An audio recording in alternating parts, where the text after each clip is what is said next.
যে কয়েকটা বিষয় বলছেন, মানে পৃথিবীতে কোনো দেশেই একজনের টিকিটে অন্যজন গ্রহণ করার কোনো সুযোগ নেই, আমাদেরও তাই। এবং যেটা হলো টিকিটে লেখাও আছে কিন্তু যে টিকিটটা যার হয় সেটি গ্রহণ করুন। আমরা এটা যে কোনো মূল্যে এটা এখানে এনফোর্স করার চেষ্টা করবো, কারণ এতে হবে কি, তাহলে কালোবাজারিদের কাছে আর কিছু হোক, প্রথম দিকে কয়েকজনের কষ্ট হবে, কিন্তু যখন যিনি টিকিট যার নাম থাকবে উনি ছাড়া যদি অন্য কাউকে আমরা গ্রহণ করতে না দিই, তাহলে কিন্তু কেউ তাদের কাছে কিনবে না। না কিনলে আলটিমেটলি কিন্তু কালোবাজারি এমনিতে কমে যাবে। যখন তারা টিকিটটা সেল করতে পারবে না তখন কিন্তু কমে যাবে।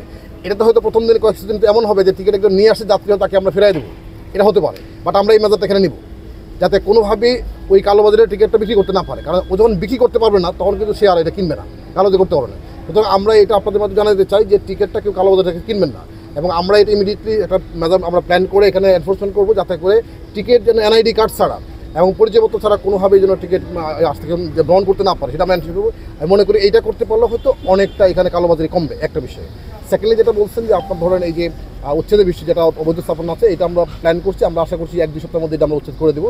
আর আমাদের পুলিশের যারা আর্মি যারা দায়িত্বে আছেন, আমি অবশ্যই এটা আমি সিনিয়রদের কথা বলবো, যাতে যে কোনো মূল্যে এখানে যেহেতু রাত্রিবেলা ট্রেন চলে, লোকজন আনাগোনা আছে, কোনোভাবেই যেন চিন্তার মতো ঘটনা না ঘটে, তারা যেন অ্যাক্টিভ থাকে।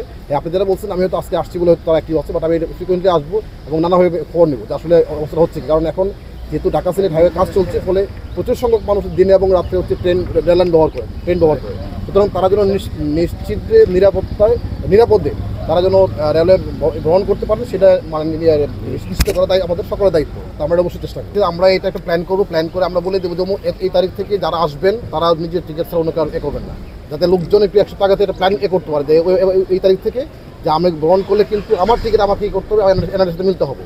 এবং তখন থেকে মোটামুটি আমরা আশা করি সেটা কমবে। এরপরে কিছু সমস্যা থাকতেই পারে, সেটা দেখি আমরা কি অ্যাড্রেস করা যায় আর কি।